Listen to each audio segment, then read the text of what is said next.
नजर न लग जाए किसी की राहों में, छुपा के रख लूं आ तुझे निगाहों में कि खो न जाए। ओ माय लव, नजर न लग जाए किसी की राहों में, छुपा के रख लूं आ तुझे निगाहों में कि खो न जाए। Oh my love. Welcome to top Jhal Mishti with Ipsita. আমি ইপসিতা এখানে নোগালাগালি নকিস্তি অলি মস্তি। তো আজকে ভিডিওর শুরুতে ইন্ট্রোডাকশনে যে গানটা গাইলাম, এই গানটার রিকোয়েস্ট করেছিল লাভলি লাভলি চক্রবর্তী। আপনারা সবাই জানেন ওর কমেন্ট, আপনারা সবাই পড়েছেন, আপনারা মোটামুটি সবাই জানেন যারা আমার ভিডিও রেগুলারলি দেখেন। লাভলির কমেন্টও লাভলি কমেন্ট আপনারা পড়েছেন। ওই আজকে বলেছিল দীপশিতা দি এই গানটা তোমার গলায় শুনতে চাই, তাই জন্য এই গানটা দিয়ে আজকে শুরু করলাম ভিডিও। তো গানটা সত্যি কথা বলতে আজকে এখন যাকে নিয়ে কন্টেন্ট করছি, মানে আমাদের তিন রানী চাকরানির জন্য কিন্তু আজকে এই গানটা বেশ ভালোই খেতে যাবে। কিভাবে বলছি তো বুঝতেই পারছেন কেন। এখন কিন্তু এই যে দুদিন যাকে আমরা দেখছিলাম টিনের মানে রীতিমতো ভিডিওগুলোর মধ্যে, ব্লগগুলোর মধ্যে কো ক্রিয়েটার হয়ে উঠেছিল, মানে সামনে থেকে আর কি কথা বলা, পার্টিসিপেট করা, তাকে আমরা দেখতে পাচ্ছি না। তো ইয়েস, তাকে কিন্তু নজর মে ছুপিয়ে রেখেছে, মানে লুকিয়ে দিয়েছে। নজর না লাগ যায় কিসি কি রাহোं में, কারণ প্রত্যেকটা মানুষের নজর কিন্তু তার দিকেই ছিল। সে কে? ইয়েস ইয়েস ইয়েস, আমাগো রাজু ভাইয়া। তো অনেকেই আপনারা আমাদের যখন লাইভ হয়, আমার লাইভে যেমন অনেকেই আলোচনা করছিলেন যে এইবার তো টিনের ব্লগে গিয়ে হিন্দিতে কমেন্ট করব, মানে ইংলিশ হরফে হিন্দি লিখে কমেন্ট করব রাজু ভাইয়ার জন্য। কারণ শুনেছেন যখনই যে রাজু ভাইয়ার বাড়ির থেকেও কিন্তু কি করছে না, ও টিনের ব্লগগুলো দেখছে, শুধু ব্লগ দেখছে না, তারা কমেন্টও করছে। তো আপনারা যতদিনে ডিসাইড করেছেন যে আপনারা হিন্দিতে লিখবেন, মানে হিন্দি বা হরফে লিখবেন আর কি, ইংলিশ হরফে, তার আগেই কিন্তু আই গেস কাজ হয়ে গেছে। সেটা হচ্ছে প্রথম দিন থেকেই রাজু ভাইয়া যখনই মুখ দেখিয়েছে, সেই দিন থেকেই কেউ না কেউ বাংলায় যতই লিখুক না কেন কমেন্ট, কিন্তু রাজু ভাইয়া, ভাইয়া আর সাইয়া, এই দুটো ভাইয়া আর সাইয়া, এই কথাটা কিন্তু কমেন্টের মধ্যে ছিল। তো যারা রাজু ভাইয়ার বাড়ির লোক, তারা বাংলা বুঝুক না বুঝুক, ভাইয়া না সাইয়া, ভাইয়া আর সাইয়া, এই কথাগুলো যারা আর কি ইংলিশ হরফে লিখেছিলেন তারা তো জানেন যে ওটা ওরা পড়েছে। তো সেই সময় থেকেই কিন্তু কথাবার্তা শুরু হয়ে গেছে। সেই জন্য টিনের ব্লগের মধ্যে যখন কথা হচ্ছিল, টিন বলছিল যে হ্যাঁ দেখেছে, রাজু ভাইয়াকে তো দেখে নিয়েছে, কেন একটা আমরা শর্ট ভিডিও করলাম না, সেই শর্ট ভিডিওর মধ্যেই তো দেখা গেছে। তো সেই জন্য দেখেন, মানে অলরেডি তখনও ব্লগ ছাড়েনি, ব্লগটা ছাড়বে তার আগেই ওর বাড়ির থেকে কল এসে গেছে যে এই ভাইয়া সাইয়া ব্যাপারটা কিন্তু বেশ ঘোটালা আর কি চলছে। তো যেমনটা কিনা আমরা শুনেছি যে এই রাজু ভাইয়া সে বিবাহিত, অবশ্যই তার বিয়েতে কোনো না কোনো প্রবলেম হয়েছে, কারণ তার বউ তাকে ছেড়ে রয়েছে, সে এখানে কর্মসূত্রে যেহেতু রয়েছে, সেই জন্য সে তার বাড়িতে স্ত্রীর ধর্ম পালন করছে। ও এখানে মানে রাজু ভাইয়া এখানে ফষ্টি নষ্টি করবে, আর বউ ওখানে একা গ্রামে শুধু শ্বশুর শাশুড়ির সেবা করবে, এরকম তো কথা ছিল না, তাই না? তো স্বাভাবিক কথা, রাজু ভাইয়ার যা বয়স দেখছি তাতে রাজু ভাইয়ার বউয়ের কিন্তু বেশ কম বয়স হবে, এটা আশা করা যায়। এমনিতেই আপনাদের বলেইছিলাম যে গ্রামের দিকে, বিশেষ করে বিহার, তারপর হচ্ছে রাজস্থান, এইসব হরিয়ানা, এইসব জায়গায় মানে অবাঙালিরা বেশিরভাগ, তাদের বেশিরভাগই কি হয়, অনেক অল্প বয়সে রোকা হয়ে যায়। মানে ওটা একটা বিয়ের মতোই, রোকাও বিয়ের মতো, মানে বিয়ের সমস্ত কিছু হয়ে যায়, একটা ছোট করে বিয়েও হয়ে যায় পরবর্তীকালে, যখন মানে সেটা হয় একদম ছোট বয়সে, অপরিণত বয়সে। তারপর যখন ওরা পরিণত বয়স হবে, মানে যখন দুজনেরই বিয়ের বয়স আইনত আর কি ঠিকঠাক জায়গায় পৌঁছাবে, তখন তারা আবার নতুন করে যেটা করে সেটাকে বলে বিদায়ী। ওদের বিয়েটা এই দুই রকম পার্টে হয়, অল্প বয়সেই সব ঠিকঠাক হয়ে যায়, সমস্ত কিছু দাওয়া সমস্ত হয়ে যায়, আর পরবর্তীকালে হয় মেয়েদের শুধু বিদায়। তখন আসে আর কি, ছেলের বাড়ি আসে, তারা বউ নিয়ে চলে যায়। এটা বেশিরভাগ ক্ষেত্রে হয়, তার অন্যথা যে হয় না এরকম কোনো ব্যাপার না। অনেকেরই আছে পরিণত বয়সেই একেবারে বিয়ে হয়, ঠিক আছে? তো যাই হোক, আমার মন বলছে যে রাজু ভাইয়ার হয়তো এইরকমই অল্প বয়সে বিয়ে হয়ে গেছে, এবার তার বউয়ের বিদায়ও হয়তো হয়ে গেছে, সে বা তার বাড়ির লোকেরা এইসব দেখে নিশ্চয়ই কোনো প্রশ্ন তুলেছে, সেই জন্য রাজু ভাইয়া আর তার ক্যামেরার সামনে আসছে না। কি করেন আপনারা বলুন তো, কি করেন? হ্যাঁ, কি করেন? এই যে রাজু ভাইয়াকে দেখে যে আমাদের ফোকলা, এই যে রাজু ভাইয়াকে দেখে এই অসভ্য জানোয়ার ফোকলা যে কিনা দুপাত্র গিলছিল, আর গিলে যেরকম নোংরামি শুরু করেছিল, সেটাও কিন্তু আরো একটা কারণ যে রাজু ভাইয়া ক্যামেরার সামনে মানে টিন আর আনছে না, এটাও আরেকটা কারণ হতে পারে। কারণ দেখেছেন যে কিরকম ভাবে নোংরামি, অসভ্যতামি আর ওদের বাড়ির ভিতরকার খবর বলছিল। তো যাই হোক, এই প্রসঙ্গ উঠলো যখন, একটা কথা একটু ছোট করে সেরে নিই, সেটা হচ্ছে সন্দীপের লাইভ, সন্দীপ মিত্র চ্যানেলে যে লাইভগুলো সন্দীপ করবে বলেছিল, আর বলে ভেতরকার বেশ কথা ও বলেছিল এবার আমি বেচবো। কারণ সত্যি কথা বলতে ওকে সবাই বেচু বলছে, যেখানে একটা পুরুষ তার সংসারে হাজার কিছু হতেই পারে, কিন্তু মানে সন্দীপের সাথে সন্দীপের বউয়ের যা হয়েছে, তার জন্য যেভাবে সন্দীপের বাবা মাকে ছোট করা হয়েছে, সেটার জন্য ওর কিন্তু মনে হতেই পারে যে তাহলে ওদের বাড়ির লোকেদের, হ্যাঁ, ও তো মেনলি ওর ঠাম্মির কথা বলছিল, এর পরের দিন হয়তো ওর মায়ের কথা কিছু বলতো, তারপরের দিন হয়তো ওর বাবার কথা কিছু বলতো, এই ধরনের আর কি বিষয়গুলো বিয়ের পর থেকে ও যেগুলো লুকিয়ে রেখেছিল সেগুলোই আমাদের সামনে আনতো।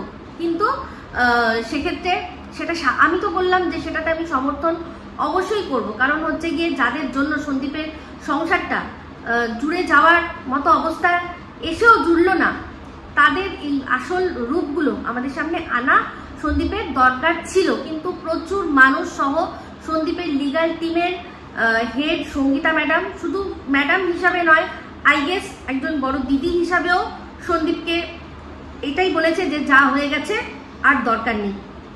তো আমার মন এটাই বলছিল যে সন্দীপ কিন্তু ওর বউয়ের সম্পর্কের থেকেও আরো বেশি ওর মানে শ্বশুর বাড়ির সম্পর্কে বেশি কথাগুলো বলতো। আর হ্যাঁ, এই ছেলেটির সাথে কিভাবে ও জড়িয়ে গেছে, কিভাবে কি রকম ভাবে কথাবার্তা বলেছে, মানে এই ফোকলার সাথে কি করে জড়িয়েছে, সেটা ও অল্প করে আমাদের সামনে আনতো।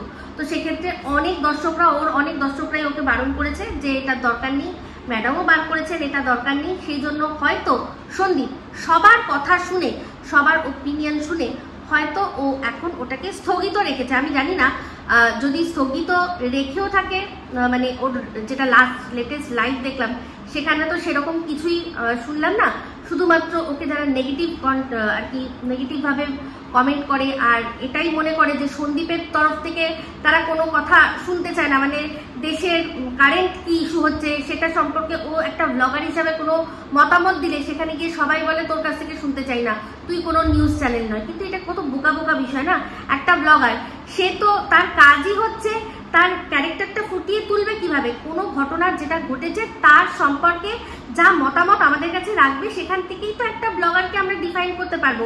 সেটা যেমন তার নিজের জীবনের ঘটনার থেকেও হতে পারে, তেমনি যেটা কারেন্ট ইস্যু চলছে, যেটা কারেন্ট সিনারিও চলছে, যে কোনো ঘটনা সেটার সম্পর্কেও কিন্তু মতামত দিলে সেই ব্লগারের কতটা জ্ঞান, কতটা তার চিন্তাধারা, তার মন মানসিকতা কিন্তু আমরা প্রমাণ পেতে পারি। কিন্তু এখানে সন্দীপকে সবাই গিয়ে বলে কোনো দরকার নেই, কিন্তু আমি একটাই কথা বলবো যে ওই 2-4 জন বলবে তো দরকার নেই ওপিনিয়ন দেওয়া, তাদের কথা ছেড়ে যারা বেশিরভাগ মানুষ শুনতে চাইছে তাদের কথা মাথায় রেখে সন্দীপ যেন নিজের ওপিনিয়ন দেয়। আমি সন্দীপকে একটা জিনিস দেখেছি, বরাবরই সন্দীপ ওকে নেগেটিভ কে কি বলছে সেটা নিয়ে বেশি বদার করে, পজিটিভ কত মানুষ বলছে সেটাকে কিন্তু ও অতটা ধরে না, মানে পজিটিভ মানুষগুলোকে ও টেকেন ফর গ্রান্টেড, যে এরা আমাকে পজিটিভ বলছে পজিটিভই বলবে, এই জিনিসটা কিন্তু উচিত নয়।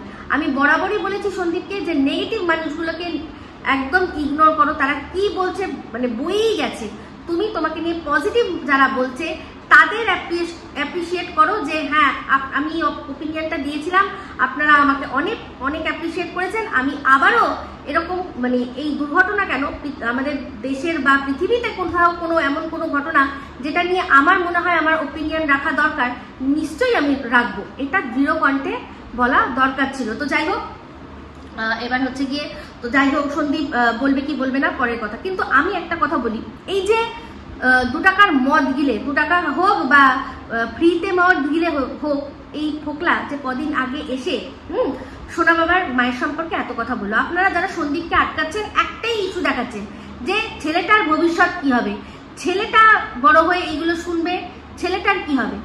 তাদের আমার মনে হয় উচিত কোনো রকম ভাবে যারা আর কি টিনকে ভালোবাসেন, সত্যিকারের ভালোবাসেন, তাদের উচিত টিনের বিরুদ্ধে, মানে এই যে যেই ফোকলা মাঝে মাঝেই মদ গিলে এসে উল্টো পাল্টা কথা বলে যাচ্ছে প্রমাণ ছাড়া, যেগুলো প্রমাণ দিয়েছেও সেটা আলাদা বিষয়, কিন্তু প্রমাণ ছাড়াই যে উল্টো পাল্টা কথা বলে যাচ্ছে, মানে একাধিক বয়ফ্রেন্ড বানিয়ে দিচ্ছে যেটার কিন্তু প্রমাণ দেয়নি, সেইগুলো যে করছে, আপনারা পারলে তাকে আটকান কোনোভাবে।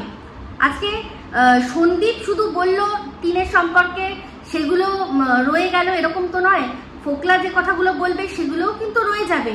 তাহলে সেই ফোকলার কাছ থেকে শুনে যদি বড় হয়ে সন্দীপ আমাদের সোনা বাবাকে কেউ জিজ্ঞাসা করে তোর মায়ের সম্পর্কে তো ওই লোকটা যে যার জন্য তোর মা তোকে ফেলে চলে গেছিল, ওই লোকটা তো এটা বলেছিল রে, সত্যি রে, সত্যি তোর মা এরকম করেছিল, ও যদি এখন একটা একটা ঘটনা বলে ওর সাথে কি কি করেছিল ছেড়ে আসার পর, এই যে সন্দীপ এখন দেখাবে যে ছেড়ে যাওয়ার আগে অব্দি কি কি করেছে ওর সাথে, সেগুলো নয় ও বলবে বলে বলেছিল, এখনো কিন্তু ও ওই একটা জিনিস জাস্ট একটা ভিডিও বা লাইভ করে ও সেটা ছেড়ে দিয়েছে।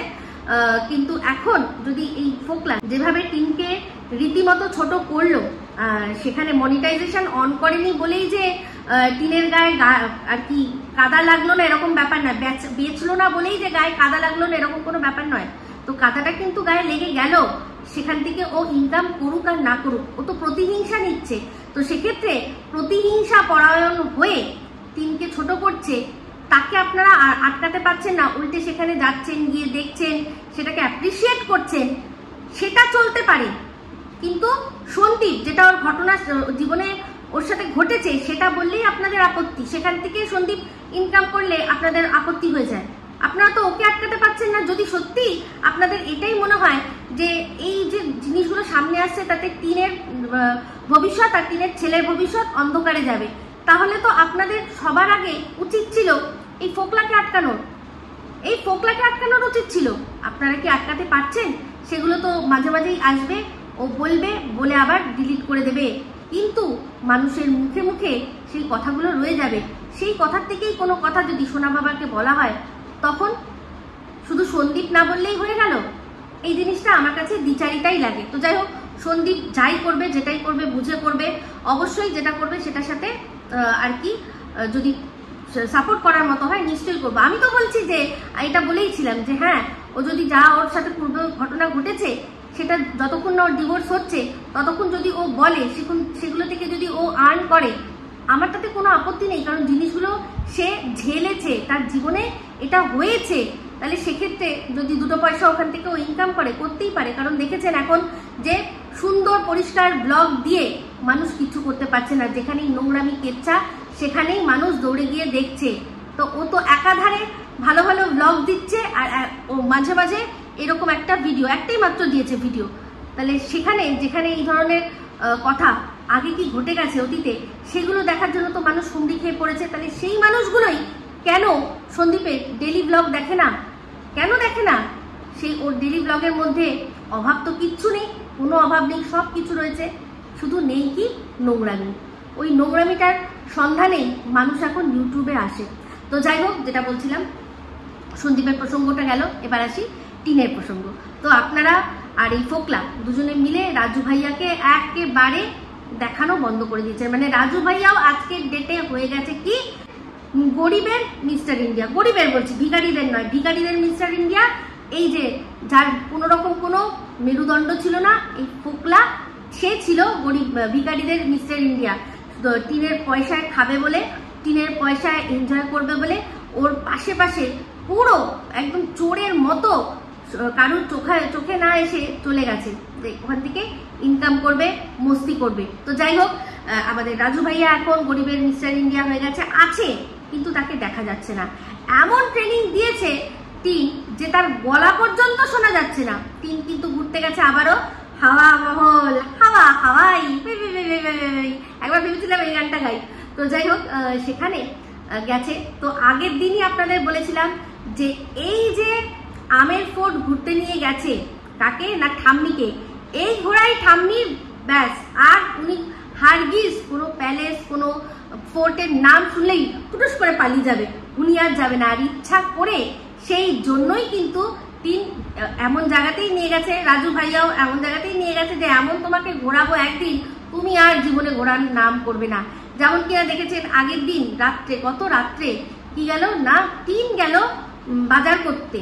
তো এখন যা মনে হচ্ছে যেহেতু এদের সাথে টিন থাকছে তাই কিছু কিছু কন্ট্রিবিউট কিন্তু টিনও করছে। কারণ দেখলাম যখন রান্না হচ্ছিল আলুর পরোটা, টিনকে দেখি নিজের বাড়িতে রান্না করতে কত কষ্ট না, গরমে কি কষ্ট, কিন্তু লোকের বাড়িতে এখন আলুর পরোটা একদম আনন্দ করে করে করছে। এখনো এত এত ওর বয়স হয়ে গেছে, 5 বছরের একটা সংসার হয়ে গেছে, একটা বাচ্চা আছে, তারপর আবারও 1.5-2 বছর সংসার করলো, এখনো আলুর পরোটা করতে শেখেনি। ঠাম্মিকে জিজ্ঞাসা করছিল এরকম ভাবে করবো, ওরকম ভাবে করবো। তো যাই হোক, সেই সময় কিন্তু ওখানে যিনি ছিলেন তিনি বললেন যে চাওয়াল নেই। তো চালটা কিন্তু ওরা খুব বেশি খায় না, মানে ওখানে আর যারা রয়েছে তারা কিন্তু রুটি পরোটা এই ধরনের, আমি যতদূর জানি মানে গম আটা এইসব দিয়ে ওরা বেশিটা চালায়। ভাত ওরা কমই খায়। তো ভাতটা হচ্ছে গিয়ে টিনের ঠাম্মি, তাদের তো হয়তো একটু ভাত লাগবে, বা টিন এখন এনেছে বলে এরাও এখন দাবাকে ভাত খাচ্ছে। তো দেখলাম ওরা যবে এসছে তার মধ্যেই চাল শেষ হয়ে গেছে। তো টিন বললো যাবো আনতে চাল আনতে যাবো। তো টিনকেও কিন্তু কিছু না কিছু কন্ট্রিবিউট আমার মনে হয় ও নিজের থেকেই করছে, কারণ এখানে আছে সবার সাথে। তো সেই জন্য ও তো মানে যদি ওরা কাজ করে খায় তাহলে তো পুরোপুরি যেটা চাকরানি হওয়ার হয়ে যাবে, তাই জন্য ও কিছু কন্ট্রিবিউট করে তারপর ওখানে রয়েছে। তো যাই হোক, দেখলাম বাজার করতে গেছে। তো আমার মন বলছে সেই বাজারের মধ্যেও কিন্তু টাকা পয়সা কিছু অবশ্যই খরচা করেছে। যেমন কিনা দেখলেন যে যখন ঘুরতে যাবে, পরের দিন যে ঘুরতে যাবে, হাওয়া মহল ঘুরতে যাবে, যেটা লেটেস্ট ব্লগে, সেখানেও কিন্তু ও নিজের ড্রেসটা দেখালো আর তার সাথে সাথে দেখিয়ে দিল ওয়ালেট, আর ওয়ালেটের মধ্যে টাকা। তো এটা বুঝিয়ে দিচ্ছে কাকে, এই ফোকলাকে, যে হ্যাঁ আমি যাচ্ছি, আমি নিজের পয়সা খরচা করেই যাচ্ছি। মানে ওই যে রাজু ভাইয়া, সে আমার প্রতি কোনো খরচা করছে না, মানে তার আমার কাছ থেকে কিছু ওরকম পাওয়ার নেই। আমি ঘুরছি, আমি নিজের টাকাতেই ঘুরছি। বললো যে ঘুরতে গেলে টাকা তো লাগেই, মানে ও কিন্তু নিজেই নিজের টাকা খরচা করছে, এরকমটা আমাদেরকে বোঝানোর চেষ্টা করছে যে রাজু ভাইয়ার সাথে, রাজু ভাইয়ার আমার প্রতি সেই রকম কোনো রকম যেটাকে বলে স্বার্থ বা ইন্টারেস্ট নেই যে ও আমার প্রতি টাকা খরচা করে আমাকে ঘুরতে নিয়ে যাবে। বলা যায় না, হয়তো এই যে ভিডিওগুলো দেখেছে, কোথায় দেখেছে না টিনের ব্লগে রাজু ভাইয়ার বাড়িতে, সেখান থেকে হয়তো বলছে অত দামি একটা রেস্টুরেন্টে ওই বুড়ি আর তার নাতনিকে তুই নিয়ে গিয়ে খাওয়াচ্ছিস, তোর কষ্টের পয়সায়, খাটনির পয়সায়, তোর কিসের এমন ইন্টারেস্ট আছে?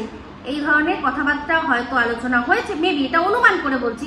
না হলে একটা মানুষ এরকম, আমরা সবাই জানি যে ঘুরতে গেলে পয়সা লাগে, এইভাবে টাকা দেখিয়ে দেওয়াটা, এটাই আমার কাছে একটুখানি খটকার বিষয় লেগেছে। আমার মনে হয় ও যেন কাউকে দেখাতেই চাইছে যে তোমরা যেটা ভাবছো যে আমি ওর পয়সা ধ্বংস করছি, ও নিজের পয়সা ধ্বংস করে আমাকে নিয়ে ঘুরছে, সেরকম কোনো ব্যাপার নেই। তো যাই হোক, আজকেও তো ঘুরলো, সবই জায়গায় ঘুরে শুধু রোদ রোদ রোদ আর গরম গরম গরম করে।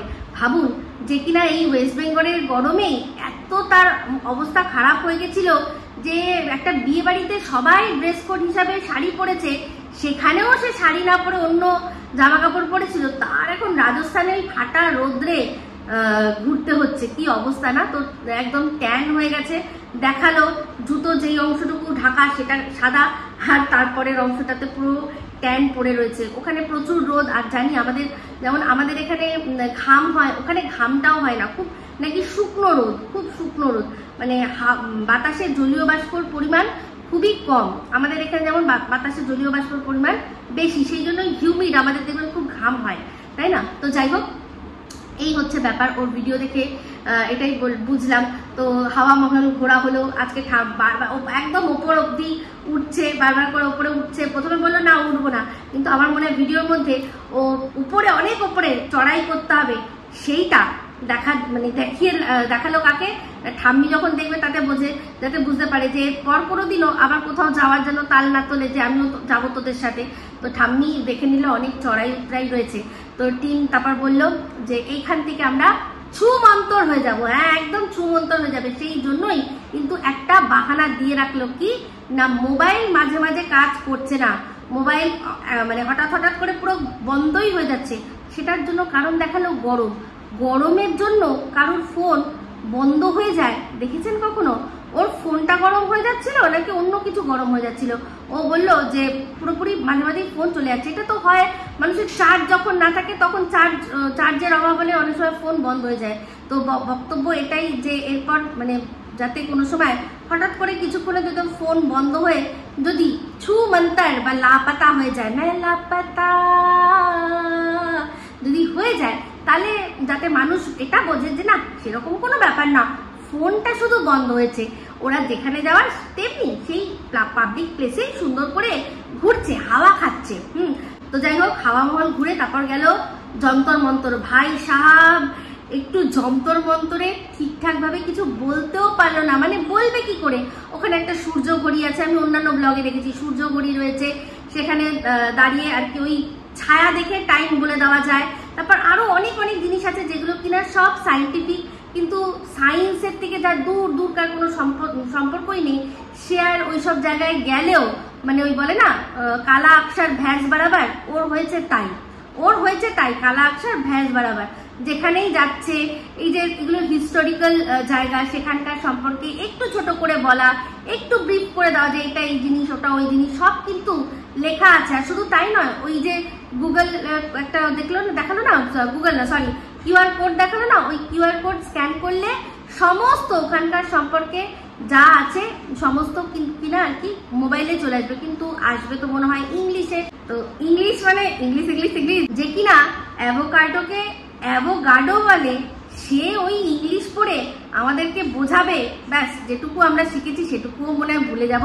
সেটা জানে টিম, তাই জন্যই আর ওইসব রিস্ক নেয়নি, জাস্ট এরম করে দেখিয়ে দিল। হ্যাঁ, এটা মানে এই যে যেটা দেখানো, এই দেখানোটা কি বলবো, এটা ব্লগের মধ্যে এমনি আমি এখানে যাচ্ছি ঘুরছি বা ঠিক আছে, কিন্তু ও মানে এই ধরনের জায়গাগুলোতে না একটু ইনফরমেশন না দিলে দেখতে ভালো লাগে না।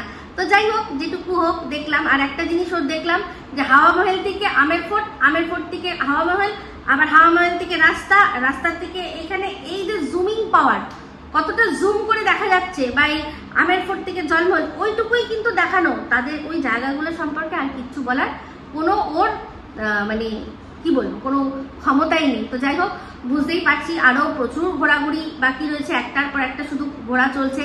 আর এই ঘোরাটা কিন্তু এই যে ভিডিওটা আজকে এসছে, এটা কিন্তু বেশ বাসি থাকে না, কারণ ও যেদিন ভিডিও বললো ছেড়েছে, যেদিন ভিডিওটা আপলোড করেছে, এই ভিডিওটা নাকি সেই দিনই, তো ওর লাস্ট ভিডিও কিন্তু দুদিন আগে আপলোড করেছিল, তারপর এই ভিডিওটা আসলো। তো ওর আবারও সেই ভিডিওগুলো মানে একটু মাঝখানে গ্যাপ চলে যাচ্ছে।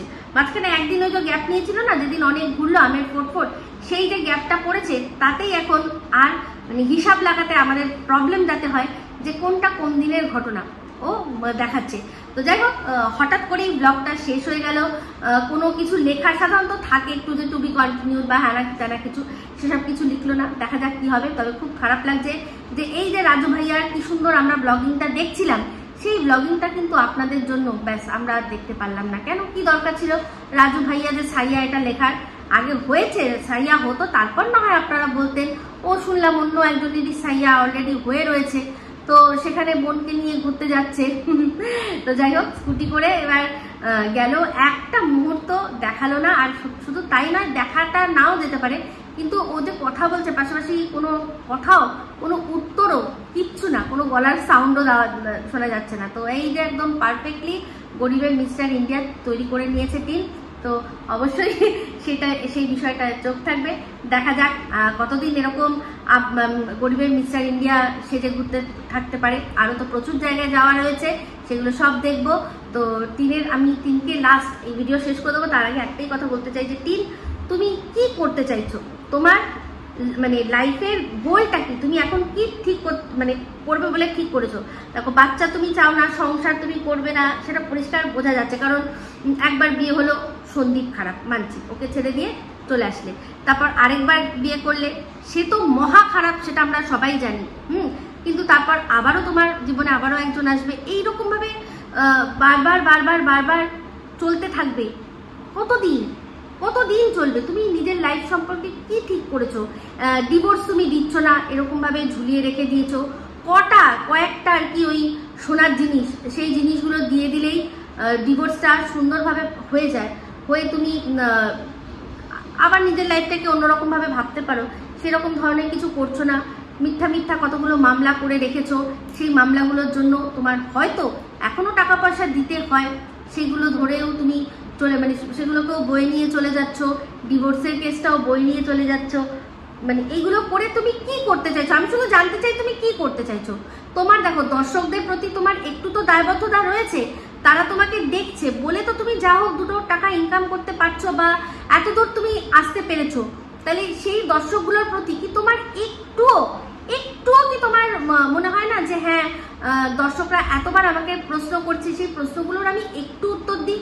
তুমি কি করতে চাইছো একবার তুমি যদি মুখ খুলে বলো। এটা তো একটা ব্লগারের পার্সোনালিটি, কি সে তার নিজেকে এক্সপ্রেস করবে। তুমি এই যে এখন পরোটা রান্না করছি, ঘুরছি, বেড়াচ্ছি, সবজি কিনে আনলাম, এই চাল কিনতে যাচ্ছি, বা এখানে এই জায়গা দর্শনীয় যাচ্ছি, এই খাচ্ছি সেই খাচ্ছি, এইটা কি কোনো মানে কোনো ব্লগারের লং টার্ম হতে পারে? লং টার্ম কোনো যে আর কি জীবনযাত্রা এরকম হতে পারে? তুমি কি করতে চাইছো দর্শকদের সাথে একটু অন্তত শেয়ার করো। কারণ তোমাকে প্রচুর মানুষ অনেকের সাথে লড়ে ঝরে তোমাকে মানে তোমার সাথ দিয়েছে, তোমাকে সাপোর্ট করেছে। তুমি এখনো এত কিছু করছো, তারপরেও কিন্তু তোমায় সাপোর্ট করছে।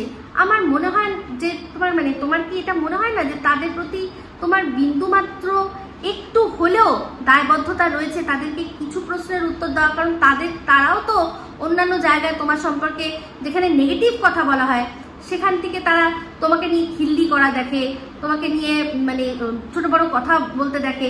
এই যে এই ফোকলাটা এসে এত কিছু বললো তোমাকে নিয়ে, এত নোংরামি করলো, তারা যে তোমার হয়ে দুটো কথা বলতে যাবে, তোমাকে সাপোর্ট করে দুটো কথা বলতে যাবে, কিন্তু তুমি তাদেরকে, সেই দর্শকদেরকেই যদি নিজের সম্পর্কে ক্লিয়ার কোনো ভিজুয়াল না দাও যে হ্যাঁ আমি এই করতে চাইছি, আমি এই করছি, আমি এখন এটা করছি, এই ব্যাপারটা যে একটা ক্লিয়ার ভাবে কিছু বলার, তোমার কি মনে হয় না তোমার উচিত? যাই হোক, তুমি চিন্তা করে দেখো, লাইফটা তোমাকেই কাটতে হবে।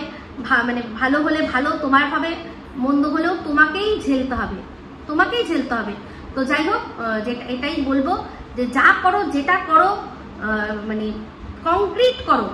এইরকম ভাবে মানুষের লাইফ হতে পারে না, এরকম যাযাবরের লাইফ হয় না। যারা যাযাবর তারাও কিন্তু ওখানে যায় যখন নিজের পরিবারকে নিয়েই যায়। তারা হয়তো আজকে এখানে ঘাসপালা আছে, নিজেদের ইয়েদের আর কি চড়ালাম, যেরকম যাযাবর আমরা জানি, বা অন্য একটা জায়গায় কাজের জন্য অন্য একটা জায়গায় যাচ্ছে, তারা কিন্তু তাদের সংসার নিয়ে যায়, একা যায় না। তুমি মানে কি করতে চাইছো এটা একটু তোমার দর্শকদের বলো তো, যে তোমার লাইফের গোলটা কি, তাই না? তো এর আগে যখন তুমি বলেছিলে তোমাকে সবাই ভালোবাসা দিয়েছিল, প্রত্যেকটা মানুষ ভালোবেসেছিল, এখন তুমি বলো তো যে এখন তুমি কি করতে চাইছো? এর আগে বাচ্চা করে তুমি চালালে, সবাই জানে সেটা তোমার কন্টেন্ট ছিল, তুমি বাচ্চা নেবে না। এখন তাহলে কি মনে করছো সেগুলো একটু বলো। তো যাই হোক বন্ধুরা, এইগুলোই ভিডিওটা এখানে এড করছি। যদি ভালো লাগে তাহলে লাইক, শেয়ার, কমেন্ট করতে ভুলবেন না। যারা চ্যানেলটা সাবস্ক্রাইব করেননি তারা সাবস্ক্রাইব করবেন। সবাই ভালো থাকবেন, সুস্থ থাকবেন। আবার খুব শীঘ্রই নতুন ভিডিও নিয়ে me Ipsita signing off. Love you all.